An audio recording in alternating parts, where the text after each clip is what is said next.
오늘은 주의 뜻대로 이루어지라 라는 제목으로 하나님의 말씀 전하도록 하겠습니다. 청년들과 함께 단기 선교를 갈 때면 공항이나 기차역 등 사람이 많은 곳에서 출발하기 전이나 아니면 도착해서 함께 소리내서 기도를 합니다. 예전에는 사람들이 많은 장소에서 기도를 하는 것은 쑥스러운 것으로 생각되었고, 또 공공장소에서는 우리 믿는 사람들이 너무 친해고 그러면 안 되고 또 자제를 해야 되지 않나 라는 생각을 했던 적이 있었습니다. 그러나 그렇게 청년들과 함께 공공장소에서 사람들이 많은 공항이나 기차역 등에서 그렇게 함께 합심하여서 소리를 내어 기도를 하다 보니까 이제는 그렇게 기도하는 것이 너무 자연스럽고 또 전혀 쑥스럽지도 않고 당연하다는 생각이 들게 되었습니다. 이렇게 사람들이 많은 공적인 장소에서 그룹이 함께 기도하는 것이 신앙생활에 유익함이 있었습니다. 무엇보다도 먼저 담대함이 생겼습니다. 흔히 믿지 않는 사람들이 많은 곳에서 예수 믿는 것을 드러내는 것이 쉽지 않습니다. 그래서 식당 등에서나 사람들이 믿지 않는 사람들이 많은 곳에서 식사기도 잠깐 하는 것도 눈치가 보여서 대충 하는 둥 마는 둥 하는 사람들이 있는 것을 볼 수 있습니다. 그러나 이렇게 공적인 장소에서 믿지 않는 사람들이 많은 가운데 서로가 합심하여 기도를 하다 보면 예수 믿는 것이 자랑스럽고 그리고 당당하게 여겨지게 되는 것을 볼 수 있습니다. 여러분은 어떻습니까? 예수 믿는 것이 부끄럽습니까? 만약 예수 믿는 것을 드러내는 것이 부끄럽다면 어떻게 전도를 할 수 있겠습니까? 예수 믿는 것은 자랑스러운 일입니다. 하나님의 아들 예수 그리스도께서 십자가에서 우리를 대신하여 죽으심으로 우리가 구원을 받았는데 그것이 어찌 부끄러운 일이겠습니까? 우리를 위하여 하나님의 아들이 죽을 만큼 우리를 하나님이 사랑을 하신다는 사실 앞에서 우리가 어찌 그 사랑을 받았는데 부끄러워할 수 있으며 예수를 믿는다는 것을 창피하게 여길 수 있단 말입니까? 그러나 이렇게 자랑스러워해야 할 신앙을 많은 사람들 앞에서 드러내는 것이 사실 쉽지는 않은 일입니다. 그런데 이렇게 공공장소에서 함께 기도하다 보면 그것이 전혀 부끄럽지 아니하고 또 오히려 우리의 신앙에 대한 자부심이 생기는 것을 알 수 있습니다. 바울 역시 그랬습니다. 바울이 공적인 장소에서 성도들과 함께 기도를 했습니다. 바울은 오순절 전에 예루살렘에 도착하기 위해서 밀레도에서 에베소를 직접 가지 아니하고 에베소 교회 장로들을 청하여서 그들과 함께 기도하고 그들에게 교회에 대한 당부와 혼내는 말씀을 나눈 후에 배를 타고 이제 예루살렘을 향해 가게 됩니다. 그가 예루살렘으로 향해 가던 중에 두로에 이르게 되는데 거기서 배가 이제 짐을 내리고 또 새로운 짐을 싣게 되었습니다. 이를 위해서 여러 날 머물게 되는데 그곳에서 바울은 두로의 제자들을 만나게 됩니다. 그들과 함께 교제하는 중에 성령께서 그들을 감동하셔서 두로에 있는 제자들이 바울에게 예루살렘에 올라가지 말라고 예언을 하게 됩니다. 이 성령의 은사 중에 예언의 은사가 있는데 앞으로 일어날 일들을 미리 알 수 있는 은사이죠. 이 은사를 받은 두로의 제자들이 성령의 감동에 따라서 바울이 예루살렘으로 올라가면 결박을 당하고 환난을 당할 것을 예언을 합니다. 그러나 바울이 예루살렘으로 가려고 하는 것들을 막을 수가 없었습니다. 그로 인해서 이제 그들과 작별할 때가 되었습니다. 바울이 바닷가에서 이제 두로의 제자들과 작별을 하고 배를 타게 되는데 그들은 바닷가에서 무릎을 꿇고 하나님 앞에 기도했습니다. 그냥 서서 기도하는 것이 아니라 무릎을 꿇고 기도했으니 얼마나 사람들이 그들을 집중해서 보았겠습니까? 이처럼 바닷가라는 곳, 사람들이 시끄럽게 물건을 나누고 그리고 파도가 치는 큰 소리가 들려오는 곳에서 그들은 사람들의 눈이나 그리고 환경에 개의치 아니하고 그들이 무릎을 꿇고 하나님 앞에 기도하는 모습을 보게 됩니다. 우리는 그리스도의 향기입니다. 우리는 그리스도의 편지입니다. 우리는 예수 믿는 티를 내야 합니다. 어제 결혼식장에 갔다 왔는데요. 제 옆에 식사 때 교회를 다니시는 분이었던 것 같아요. 기도를 하시는데 남자분이 두 손까지 꼭 이렇게 모으고 꽤 긴 시간이 느껴질 만큼 기도를 하고 식사를 하시는 것을 보았습니다. 보니까 목사님은 아닌 것 같은데 길게 기도를 하셔서 그래도 명색이 내가 목사인데 좀 더 길게 기도해야 되지 않나. 그래서 제가 좀 더 그분보다 길게 기도를 하고 식사를 했습니다. 이처럼 우리가 우리의 믿음을 세상에 드러낼 때 다른 믿는 자들도 용기를 내어 그들의 믿음을 세상에 드러낼 수 있습니다. 복음을 부끄러워하는 교회, 복음을 부끄러워하는 그리스도인이 되어서는 안 됩니다. 세상이 점점 교회를 비판하고 교회를 폄하할수록 우리는 그들을 향해서 우리의 신앙을 더욱 분명하게 드러낼 수 있어야 합니다. 그래야 믿지 않는 사람들이 저 사람들이 저렇게 하는 것을 보니 뭔가 있지 않겠나라는 생각 정도 하지 않겠습니까? 우리가 세상 가운데 우리의 믿음을 담대하게 드러내는 것만큼 우리의 신앙의 성숙도를 나타낸다고 할 수 있습니다. 바울은 복음을 부끄러워하지 않아야 한다고 말합니다. 그 말은 복음을 전하는 일을 부끄럽게 여기지 말아야 된다는 말입니다. 이는 우리가 예수 믿는다는 것을 세상에 당당히 알리라는 것입니다. 그러므로 우리가 세상 가운데 복음을 전하고 우리가 예수 믿는다는 것을 담대하게 나타낼 수 있다면 그것은 우리가 성숙한 신앙을 가진 사람임을 또한 보여주는 증명이라고 할 수 있습니다. 신앙의 성숙도에 따라서 세상 속에서 우리의 믿음을 더욱 당당하게 드러낼 수 있는 것입니다. 또한 우리가 세상 속에서 우리의 믿음을 당당하게 드러내는 만큼 우리 안에 신앙의 담대함이 생기고 신앙이 성장하게 됩니다. 그러므로 우리의 신앙을 당당하게 또 담대하게 세상 속에서 드러내시기 바랍니다. 이수진 장군이 자신의 죽음을 적들에게 알리지 말라라고 말한 것처럼 자신이 예수 믿는 것을 아무에게도 알리지 않는 이수진 장군 같은 신앙인들이 있습니다. 그러나 우리는 우리의 믿음을 세상에 나타내야 합니다. 그래야지만 세상 사람들이 우리를 보고 예수를 믿지 않겠습니까? 예수님이 우리에게 뭐라고 말씀하셨습니까? 너희는 세상의 빛이다 라고 말씀하셨습니다. 우리는 자꾸 우리를 드러내야 되는 것입니다. 우리가 드러내지 않으면 세상 사람들은 우리를 통해서 예수 그리스도를 알 수가 없기 때문에 그렇습니다. 그러므로 우리가 예수 믿는 것을 드러낼 때 믿지 않는 자들도 믿게 될 것이고 또 믿음이 연약한 자들도 우리가 예수 믿는 것을 드러낼 때 우리의 모습을 보고 담대해져서 함께 예수 그리스도를 믿는 것을 나타내게 될 것입니다. 그러므로 우리의 신앙을 자꾸 밖으로 드러내는 신앙인들이 되어야 합니다. 이렇게 도로를 떠나서 올레마이에 도착한 바울은 형제들에게 안부를 묻고 그들과 하루를 지냅니다. 다음날 가이사랴에 이르러서 7 집사 중 하나였던 빌립의 집에 들어가 머물게 됩니다. 빌립은 예루살렘 교회가 세운 7 집사 중에 한 사람이었습니다. 초대교회가 매일 과부들을 구제하였는데 헬라파 과부들이 이 구제에서 빠지게 되자 이로 인해서 불평을 합니다. 이에 사도들이 자신들이 기도하는 일과 말씀을 전하는 일에 전념하기 때문에 해야 하기 때문에 이 과부들을 구제하는 일이 자신들에게 힘이 들고 또 역부족인 것을 알고 이 일을 맡아줄 사람들을 세우게 되는데 이게 세워진 사람들이 바로 7 집사들입니다.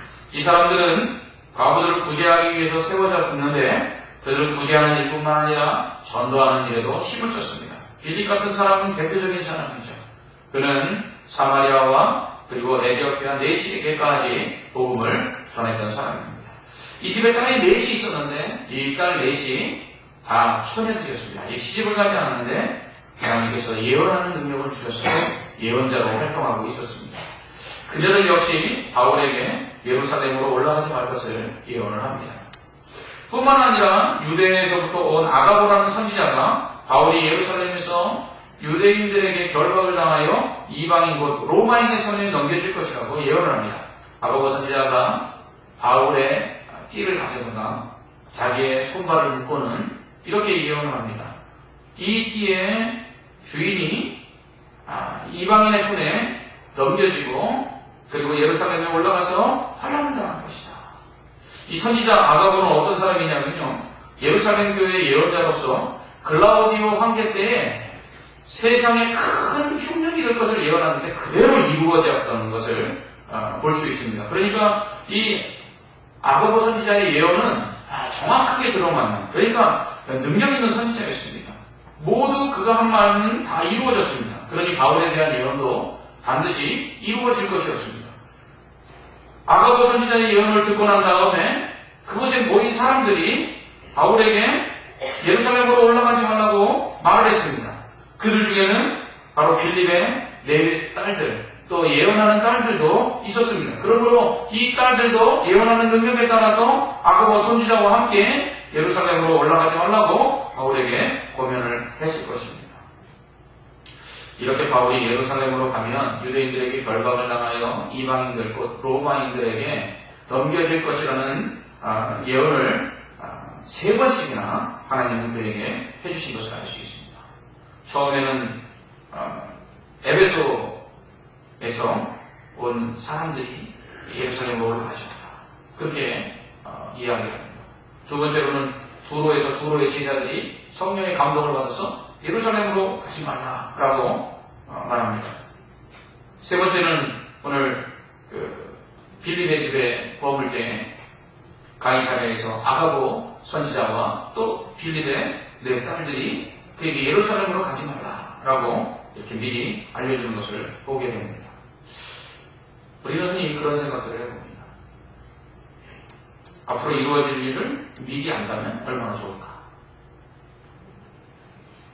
아마 우리가 앞날을 미리 아는데 그 이루어질 그 앞날이 너무나 좋은 일이라면 우리는 아마 기대 속에서 그 되어질 일들을 기대하게 될 것입니다. 그러나 반대의 경우도 있을 것입니다. 우리가 알고자 하는 앞날이 나쁜 일들이 가득 찰 것을 우리가 미리 안다면 우리는 어떻게 할까요? 아마 그 앞으로 이루어질 좋지 않은 일들을 어떻게 해서든지 바꾸기를 원할 것입니다. 여러분, 그래서 점을 치는 것입니다. 점을 왜 치죠? 앞으로 일어날 좋은 일들을 미리 알고 기대하기 위해서 치는 것이고요. 그리고 앞으로 일어날 일들이 좋지 않으면 그것을 바꾸기 위해서 점을 치는 것입니다. 그러나 우리의 미래를 바꿀 수 있을까요? 그 해답을 전도서 3장은 이렇게 말씀합니다. 전도서 3장 11절 14절에서 전도자 솔로몬은 이렇게 고백합니다. 하나님이 모든 것을 지으시되 때를 따라 아름답게 하셨고 또 사람들에게 영혼을 사모하는 마음을 주셨느니라. 그러나 하나님이 하시는 일의 시종을 사람으로 측량할 수 없게 하셨도다. 하나님이 하시는 일 모든 것은 영원히 있을 것이다. 그 위에 더할 수도 없고 그것에서 덜할 수도 없나니 하나님이 이같이 행하심은 사람들이 그의 앞에서 경외하게 하려 하시는 줄을 내가 알아보다. 아멘. 그렇습니다. 하나님이 하시는 일을 사람이 알 수도 없고요. 그리고 하나님이 하시는 일을 사람이 더할 수도 없고 덜할 수도 없는. 그러니까 하나님이 하시는 일들은 사람이 바꿀 수 있는 능력을 가지고 있지 않다라는 것입니다. 그렇다면 우리가 미래를 안들 우리는 거기에 대해서 어떠한 대처를 할 수 있겠습니까? 그죠? 우리는 미래를 알아도 그것을 바꿀 수가 없습니다. 그러나 하나님께서 특별한 경우에 예언을 통해서 앞으로 일어날 일들을 알려주시기도 합니다. 바울의 경우가 그랬습니다. 바울은 그가 예루살렘에 올라가서 유대인들에게 결박을 당하고 그리고 로마인들에게 넘겨질 것을 미리 알았습니다. 그것도 성령의 감동을 받은 사람들과 선지자들을 통해서 그렇게 정확하게 미리 알려주셨습니다. 그것도 3번씩이나 알려주셨습니다. 이 정도 되면 우리라면 어떻게 했을까요? 저 같으면 예루살렘에 안 올라갔을 것입니다.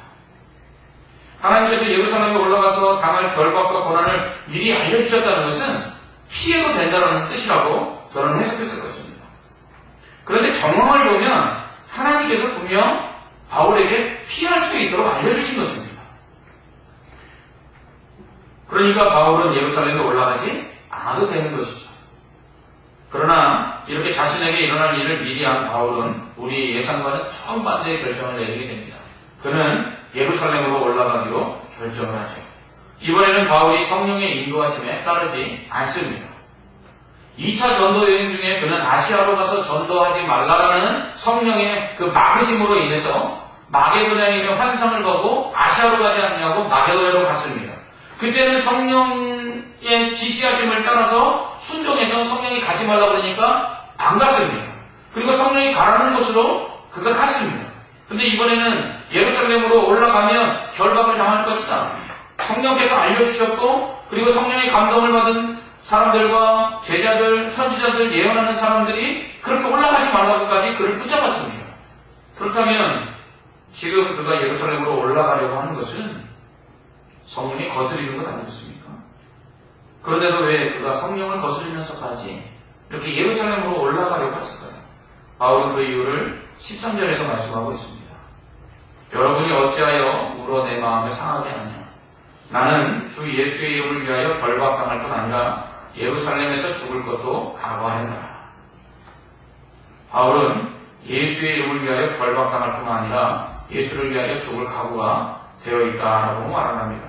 그럼 자신이 예루살렘에 올라가서 어떤 환난을 당하거나 고난을 당하는 것, 그거 개의치 아니한다고, 상관없다고 말합니다. 죽는 것도 괜찮다고 말합니다.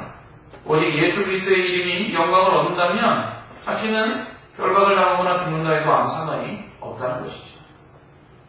바울은 늘 이런 자세로 사명을 감당했습니다. 로마서 14장 8절에서는 우리가 살아도 주를 위하여 살고 죽어도 주를 위하여 죽나니 그러므로 사나 죽으나 우리가 주의 것이로다. 아멘. 그리고 빌립보서 1장 20절 21절에서는 나의 간절한 기대와 소망을 따라 아무 일에든지 부끄러워하지 아니하고 지금도 전과 같이 온전히 담대하여 살든지 죽든지 내 몸에서 그리스도가 존귀하게 되려 하나니 이는 내게 사는 것이 그리스도니 죽는 것도 유익함이라 라고 고백합니다. 여러분, 예수 믿는 우리 역시 바울과 같은 이러한 자세가 필요합니다. 우리는 먼저 주의 영광을 위하여 살아야 합니다. 예수 믿는 사람은 이제 예수님을 위하여 사는 사람이 된 것입니다. 예수님께서 자신의 생명을 십자가에서 내어 주심으로 죽을 우리를 살리셨습니다. 우리가 예수님을 믿을 때에 이 예수님으로 말미암아 새 생명을 얻어 새 사람으로 거듭나는 것입니다. 이렇게 예수 믿고 새 사람이 된 우리는 이제 예수님을 위해 살아야 합니다. 갈라디아서 2장 20절에서 바울이 뭐라고 이야기합니까? 내가 그리스도와 함께 십자가에 못 박혔나니 그런즉 이제는 내가 사는 것이 아니요 내 안에 예수 그리스도께서 사시는 것이다. 이제 내가 육체 가운데 사는 것은 나를 사랑하사 나를 위하여 자기 자신을 버리신 하나님의 아들을 믿는 믿음 안에서 사는 것이라. 아멘. 이렇게 고백합니다. 예수 믿는 사람은 예수님과 함께 십자가에서 죽은 것입니다.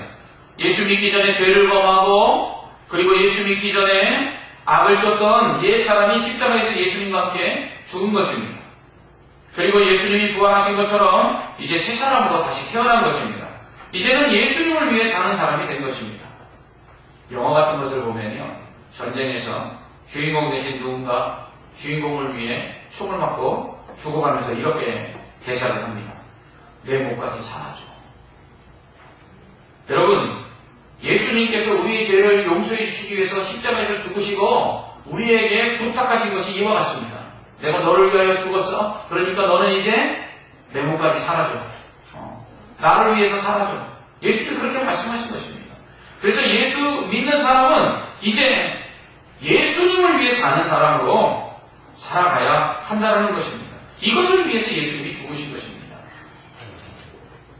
이제 우리는 우리를 위해 사는 삶을 그렇게 포기해야 합니다. 우리를 위해 욕심부리고 세상의 것을 쫓아 살던 삶을 이제 내려놓고 이제 예수 그리스도가 하나님의 뜻에 순종하여 죽으신 것처럼 우리도 예수 그리스도처럼 그렇게 하나님의 말씀에 순종하며 그렇게 살아야 되는 것입니다. 이제는 예수 그리스도의 이름이 영광을 얻고 예수 그리스도에게 영광을 돌려주는 삶을 살아가야 하는 것입니다.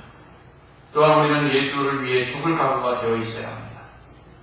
신앙생활은 예수 그리스도의 영광을 위하여 사는 것뿐만 아니라 예수 그리스도를 위하여 죽을 각오도 해야 된다는 것입니다. 왜냐하면 우리에게는 믿음으로 말미암아 영생과 부활이 있기 때문에 그렇습니다. 예수 믿는 사람은 죽어도 삽니다. 또한 영원히 죽지 않는다고 예수님이 약속하셨습니다. 그렇기 때문에 예수 믿는 사람은 죽음이 두렵지 않습니다. 왜입니까? 죽음을 두려워하던 옛사람은 이미 십자가에서 죽었기 때문입니다.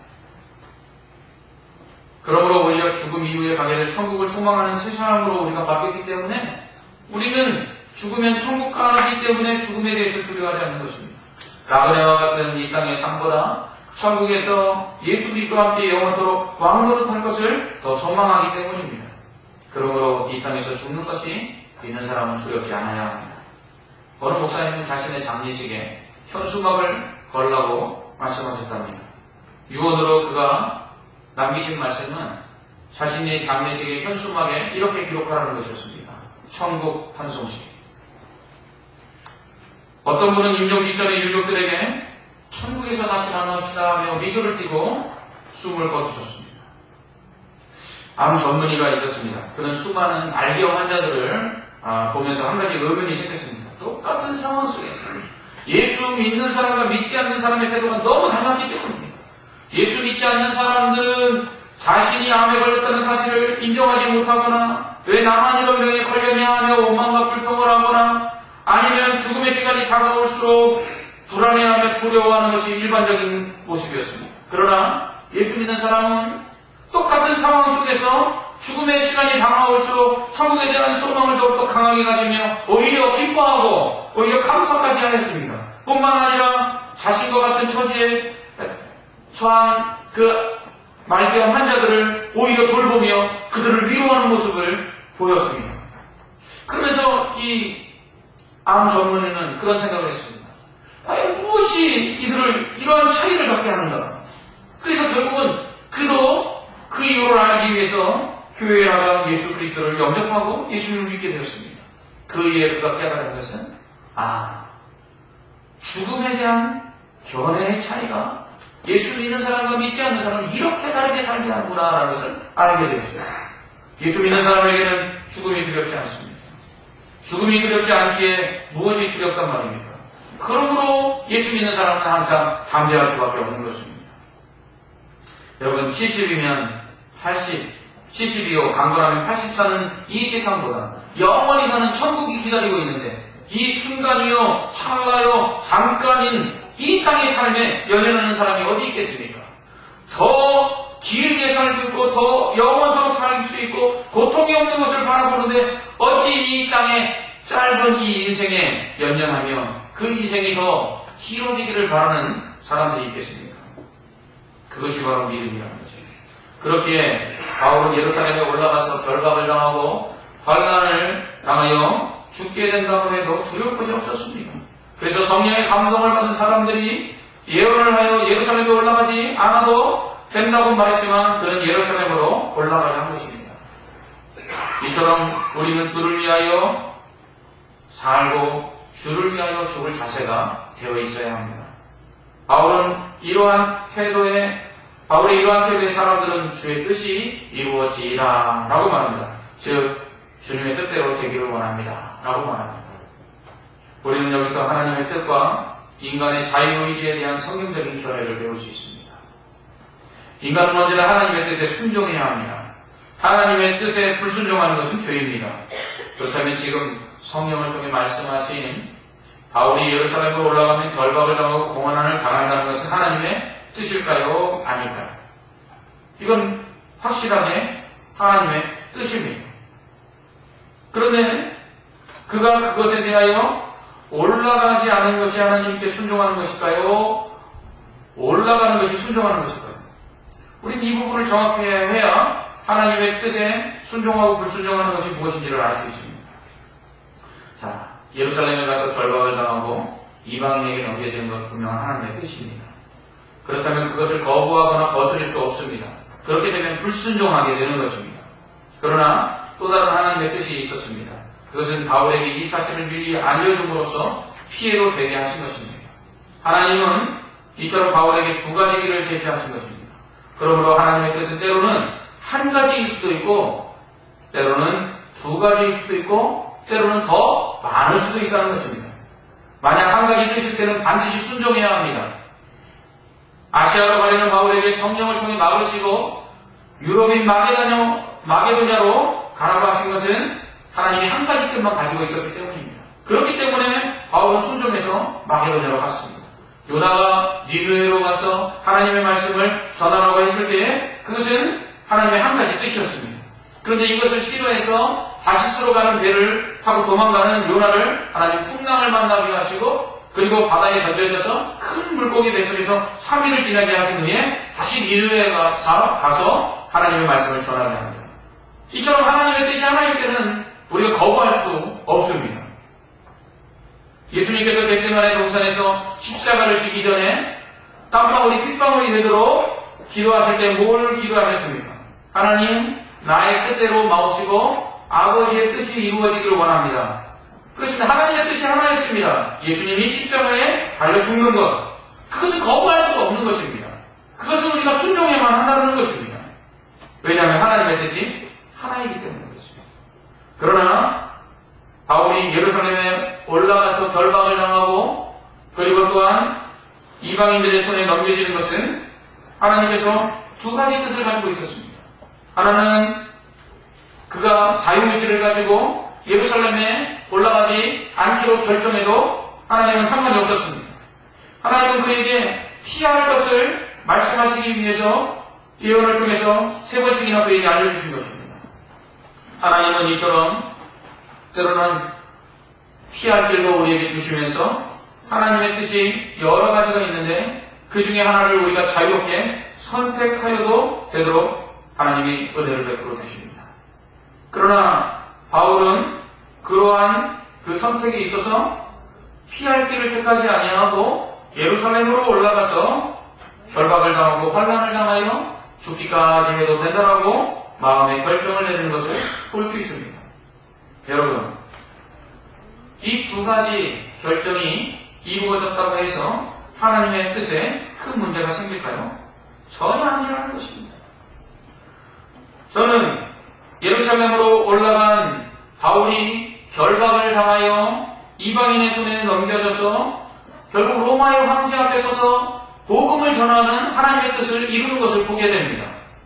그러나 바울이 예루살렘으로 올라가지 아니하고 피하여 그가 결박도 당하지 아니하고 이방인에게 넘겨지지 않았다고 해서 바울이 복음 전하는 일을 그쳤을까요? 아닙니다. 그는 계속해서 복음을 전했을 것이고 그는 예루살렘에 올라가서 결박을 당하고 이방인의 손에 넘겨지는 것과 동일한 일들을 어느 곳에서든지 언젠가는 당했을 것입니다. 왜 그렇죠? 바울은 그것이 상관이 없었어요. 바울은 이처럼 예루살렘에서 결박을 당하든 예루살렘에서 피하여 다른 곳에서 결박을 당하든 자신이 복음을 전하기 위하여 그리스도의 영광을 위하여 당할 고난이 언젠가 자신에게 있을 것이라는 것을 그는 알고 있었습니다. 그렇기 때문에 그는 그것이 예루살렘에서 빨리 이루어지든지 예루살렘에서 피하여 나중에 이루어지든지 아무 상관이 없었던 것입니다. 여러분, 우리는 어떤 것을 결정할 때 이게 하나님의 뜻일까 아닐까를 많이 고민할 때가 있습니다. 그건 좋은 자세입니다. 분명 그럴 때 하나님께서 원하시는 한 가지 뜻만 있을 때도 있습니다. 그러나 대부분 하나님은 우리에게 많은 선택권을 가지고 그것들을 결정할 수 있도록 하나님은 은혜를 베푸십니다. 중요한 것은 우리가 그렇게 어떤 것을 결정한다고 해서 하나님의 뜻에서 크게 벗어나지 않는다는 것입니다. 여러분, 제가 이 컵에 물을 마실 수도 있고 마시지 않을 수도 있습니다. 제가 이 컵의 물을 마시고 마시지 않는다고 해서 하나님께서 저의 인생 속에 계획하신 일들 속에 크게 문제가 생기거나 아니면 어떠한 결정적인 잘못된 일들이 발생할 수 있을까요? 전혀 아닙니다. 우리 인간이 어떠한 일을 한다고 해서 그것이 하나님의 뜻과 계획에 큰 차질을 빚거나 문제를 일으키지 않는다는 것입니다. 요나는 어떻게 합니까? 니느웨로 가지 않기 위해서 다시스로 가는 배를 탑니다. 그렇게 하나님이 어떻게 하십니까? 그를 풍랑을 만나서 물고기 뱃속에 넣어서 니느웨로 가도록 하지 않습니까? 하나님은요, 하나님의 뜻이 이루어지기 위해서는 우리를 어떠한 방법을 통해서든지 그 뜻에 순종하도록 만드실 수 있는 능력이 있는 분이십니다. 그 하나님께서 우리에게 원하시는 것이 무엇일까요? 그것은 우리의 자원하는 신령이라는 것입니다. 우리가 자발적으로 하나님이 기뻐하시는 것을 선택하기를 원하신다는 것입니다. 그래서 우리에게 자유의지를 주신 것입니다. 그러므로 바울은 그 자유의지를 가지고 하나님이 기뻐하시는 것을 선택했습니다. 왜 그랬죠? 분명한 기준이 있었기 때문에. 내가 살든지 죽든지 주를 위하여 살기로 그가 결정했기 때문에 그는 어떠한 것을 선택하는 것이 두렵지 않은 것이었습니다. 제가 저희 교회에 오기 전에 저희 교회에 오기를 하나님 앞에 기도할 때 하나님께서 그러한 마음을 주셨어요. 네가 이곳에 가든 네가 이곳에 가지 않든 그것은 내게는 큰 문제가 아니야. 그런데 네가 가겠다고 하면 내가 보내줄 것이다. 그러니 네 원을 이야기하라. 하나님께서 그렇게 말씀하셨어요. 그런데 오히려 그 말씀을 듣는 순간 제 안에 깨달아지는 것이 있었어요. 아, 내 삶 속에 내가 무엇을 원하여 선택하느냐 할 때 항상 기억해야 할 것이 있는데 그것은 내가 그 선택 속에서 하나님의 영광을 위하여 선택하고 있는 것인가 라는 사실이었습니다. 그렇습니다. 우리가 하나님의 영광을 위하여 살기도 하고 죽기도 하기로 결정을 했다면 우리는 어떠한 선택을 하든 그것이 두렵지 않을 것이고 그리고 어떠한 선택을 하든 우리는 주를 위한 선택을 하게 될 것입니다. 왜지요? 주를 위한 선택을 하는 자에게 하나님은 상급을 예비해 놓고 계시기 때문입니다. 주님을 위하여 선택하는 자들에게 하나님은 함께 하시기 때문에 그렇습니다.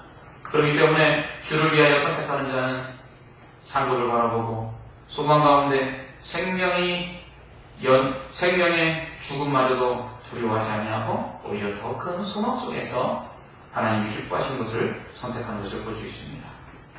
오늘 이렇게 바울이 결정한 것을 놓고 사람들이 뭐라고 이야기합니까? 주님의 뜻이 이루어지이다. 주의 뜻대로 이루어지이다.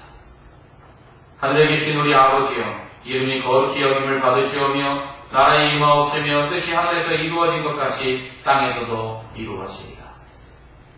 아멘. 우리가 늘 기도하는 주기도문이 우리의 삶을 통해서 실현되기를 주님의 이름으로 축원합니다. 아멘. 기도하겠습니다. 하나님, 우리의 인생 속에 여러 선택할 기회들이 있습니다. 그러할 때에 주를 위하여 살고 주를 위하여 죽기로 결정한 우리들이 있기에 하나님의 두려움 없이 선택하되 하나님의 영광을 위하여 선택하는 지혜가 있게 하여 주시옵소서. 이러한 선택을 통해서 하나님의 뜻이 이 땅 가운데 우리를 통해 이루어지게 하여 주시옵소서. 예수님 이름으로 기도합니다. 아멘.